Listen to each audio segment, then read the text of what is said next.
US visa मिल गया है। इसमें क्या डॉक्यूमेंट्स लगते हैं, क्या क्वेश्चन आंसर पूछे जाते हैं, विस्तार से मैं बताता हूँ आपको। पूरा वीडियो देखें जिससे पता लगे क्या क्या इसमें आपको डॉक्यूमेंट्स चाहिए होते हैं, क्या क्वेश्चन आंसर पूछे जाते हैं। गुड मॉर्निंग दोस्तों, वीज़ा अप्लाई किया हुआ था यूएस का, मिल गया है।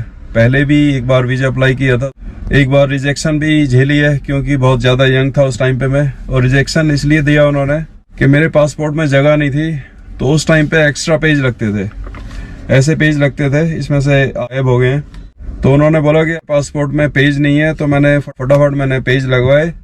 तो मेरे को पहला वीज़ा ऐसे मिला था, और इसका मैंने कितना बुरा हाल कर रखा है पासपोर्ट का कि पेज इसका फटा पड़ा है। वीज़ा इसमें है, ये दिख रहा होगा आपको। 6 पासपोर्ट मेरे भर चुके हैं, 1 पासपोर्ट मेरा खो चुका है, इसमें दिख रहे होंगे। 3 ये पुराने हैं, 2 ये नए हैं। एक्स्ट्रा पेज ये लगे थे। कुछ लोग वीज़ा ऐसे बांट रहे हैं जैसे फ्री में बिकता है। एक बंदा है जो जर्मनी में 9 करोड़ की आबादी वाला जर्मनी, यहाँ पे दिखा है 4,50,000 जॉब। उसके बाद लिखा हुआ है no IELTS, no English, no agent, 8वीं पास। मतलब बेवकूफ़ लोग भी वहाँ पे जाके जॉब कर सकते हैं।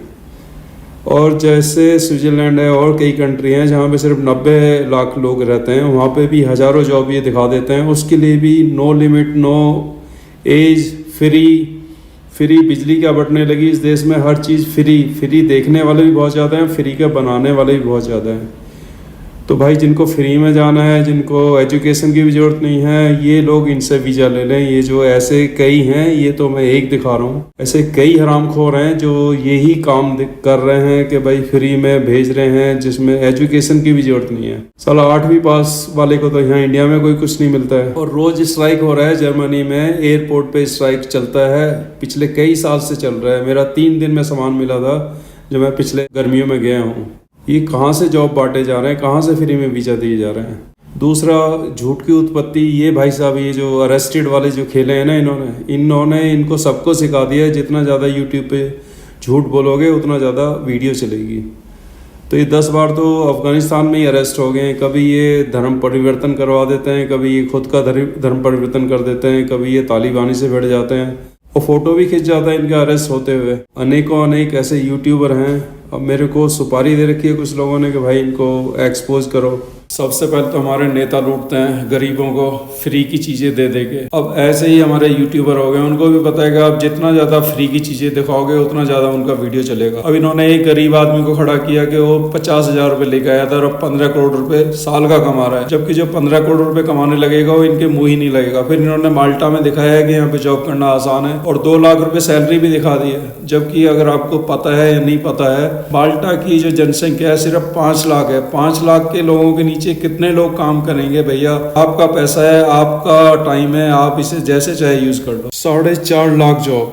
अब कोई इन बेवकूफ से पूछे, जहाँ पे सिर्फ जनसंख्या ही 2 करोड़ है, वहाँ पे 4.5 लाख जॉब्स कैसे निकलेंगे? फिर दिखाने के लिए इन्होंने बोल दिया है no IELTS, no English test, no agent, salary 3 lakh, और 8वीं पास भी जा सकता है। 8वीं पास वाले को तो साला यहाँ पे कुछ नहीं मिलता, और लोग कैसे इन पे ट्रस्ट कर लेते हैं। खैर, मुद्दा दूसरा है कि आपको अगर यूएस वीजा अप्लाई करना है तो उसके लिए क्या चाहिए। तो आपको पासपोर्ट चाहिए जिसका कम से कम 6 मंथ वैलिडिटी चाहिए। डीएस फॉर्म ऑनलाइन 160 आपको अप्लाई करने के लिए चाहिए आपको। उसके बाद मिलते हैं 2 अपॉइंटमेंट, एक वीजा के लिए और एक आपके फिंगरप्रिंट और जहाँ पे फोटो होते हैं। जिस दिन आपका इंटरव्यू है उससे एक दिन पहले आपका फिंगरप्रिंट और फोटो होते हैं।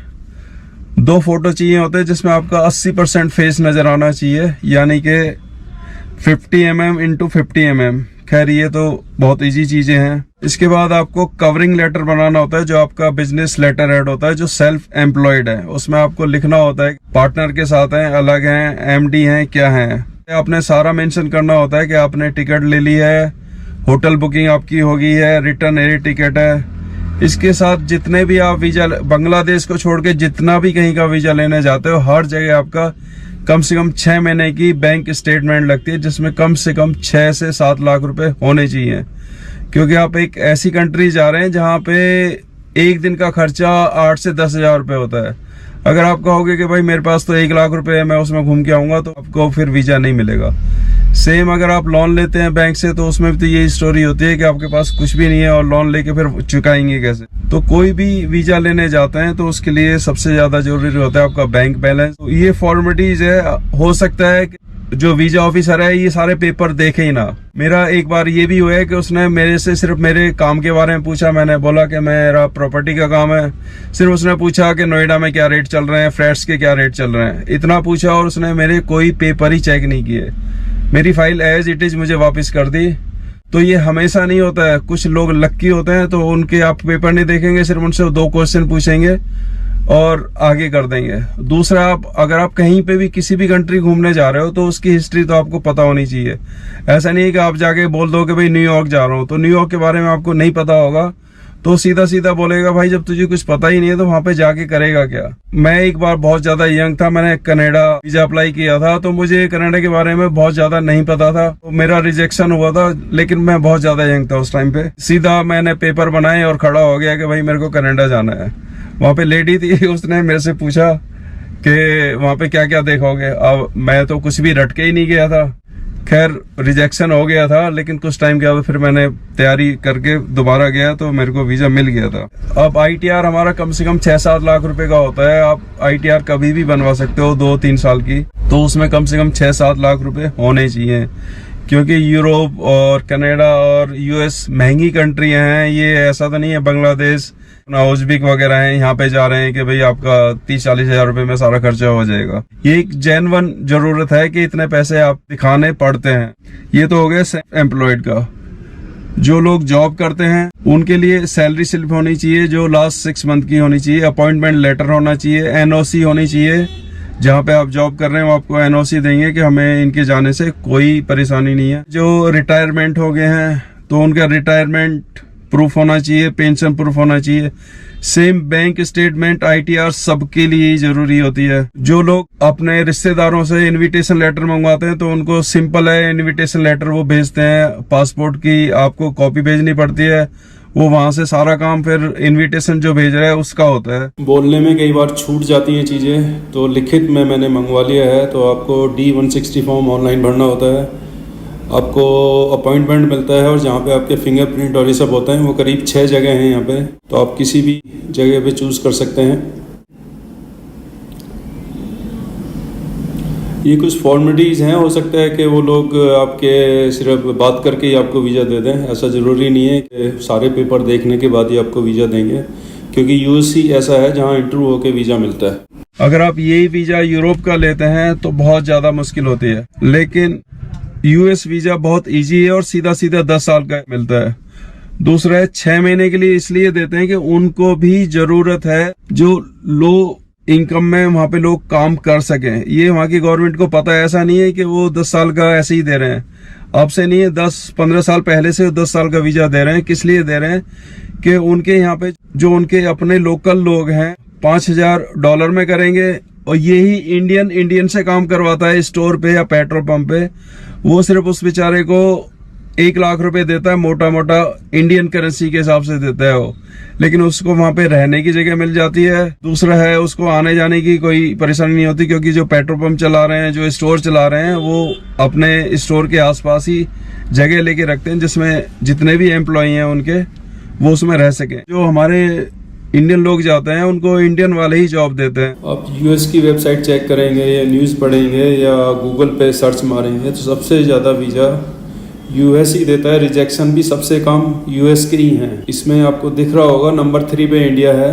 तो ऐसे 3 कंट्री हैं, मैक्सिको, चाइना, उसके बिना इनका काम भी नहीं चल रहा। कई लाख वीज़ा सिर्फ इंडिया को ही दे रहा है। तो चाइनीज़ वाले सबसे ज़्यादा बिजनेस में लगे हुए हैं, जो मैक्सिकन है वो कंस्ट्रक्शन का काम करते हैं, जो इंडियन है वो पेट्रोल पंप पे या स्टोर पे काम कर रहे होते हैं। फैमिली के साथ वीज़ा अप्लाई करने में ज़्यादा ईजी होता है। जो इंटरव्यू लेता है वो हमेशा अलग अलग तरीके के होते हैं। कुछ ना के बराबर क्वेश्चन करते हैं, कुछ ज़्यादा क्वेश्चन करते हैं। ज़्यादा क्वेश्चन कब करते हैं? जब उनको वीज़ा नहीं देना होता है। जो लोग खतरे के खिलाड़ी हैं, जो वीजा लेना ही चाहते हैं, तो यूरोप से बेटर है। US का वीजा बहुत इजी है, दूसरा वहाँ पे जॉब अपॉर्चुनिटी ज़्यादा है। आप 6 महीने जॉब करो, उसके आसपास जो कंट्रियाँ हैं, मैक्सिको है, इधर उधर जाके फिर वापस आप 6 महीने आ सकते हैं।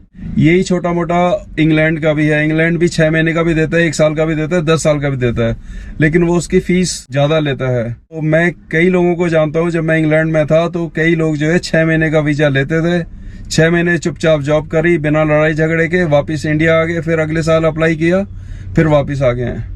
अगर आपके पास यूएस वीज़ा है तो एक तो बहुत सारी कंट्रियां आपको ऐसे ही वीज़ा दे देती है, जैसे टर्की है और सेंट्रल एशिया की बहुत सारी कंट्री हैं। अब मेरे को तो कई लोगों ने सुपारी दी हुई है कि एक्सपोज करूं, मतलब इतने सारे लोग भरे हुए हैं यूट्यूब पे जो वीज़ा ऐसे ही बांट रहे हैं और सीधा सीधा बोलेंगे कि 8वीं फेल भी जो है वो स्विट्जरलैंड में रह सकता है। जो हमारे इंडियन यूट्यूबर हैं वो हमारे नेताओं से भी घटिया हैं। वो 700-800 रुपए के लिए दूसरों की लाइफ से खेल रहे हैं।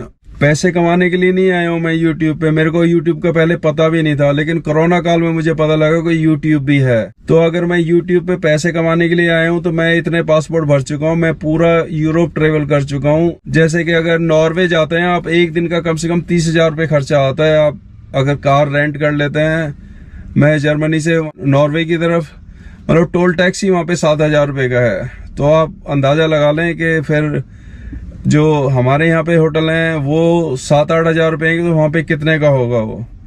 तो 10,000 का मैंने गाड़ी लिया, टोल टैक्स दिया, पेट्रोल डलवाया। पेट्रोल यहाँ पे भी टैंक फुल होता है 5 से 7 हज़ार रुपये, तो वहाँ पे तो डबल होगा क्योंकि हमारे पैसे की वैल्यू नहीं है। जो लोग मेरे को ये बोल रहे हैं, एक ने कमेंट्स किया है कि आपको 200-400 रुपये जो मिल रहे हैं वो भी नहीं मिलेंगे, तो उस बेवकूफ़ को मैं बताना चाह रहा हूँ, मुझे अच्छा लगता है घूमना। मेरे इतनी सारी वीडियो पड़ी हुई है, मैं अपलोड ही नहीं कर पाता हूँ। और मजे की बात ये है कि इस पे इतना बोलना पड़ता है वीज़ा वीडियो पे कि थक जाता हूँ मैं बोलने में बहुत ही ज़्यादा कमज़ोर हूँ। घूमना मेरे को अच्छा लगता है, वीडियो बनाया और अपलोड कर दो वो ज़्यादा अच्छा है। लेकिन अभी मुझे पता लग रहा है कि भाई बोलना पड़ता है तब आपके कोई वीडियो देखेगा। खैर, मोटा मोटा ये कि आप वर्ल्ड में बांग्लादेश को छोड़ के कहीं का भी वीज़ा लेते हो, आपको 6 महीने का बैंक स्टेटमेंट देना पड़ेगा।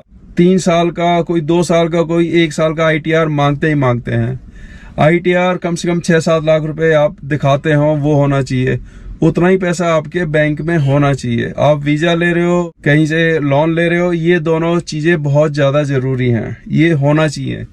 वो अलग बात है कि US वीज़ा वाले कई बार पेपर नहीं देखते, वो सीधा सीधा ऐसे ही वीज़ा दे देते हैं। मेरे साथ तो 3 बार ऐसे ही हुआ है। मेरा जो एक्सपीरियंस है या मैंने और लोगों से सुना है, US वीज़ा इजी है।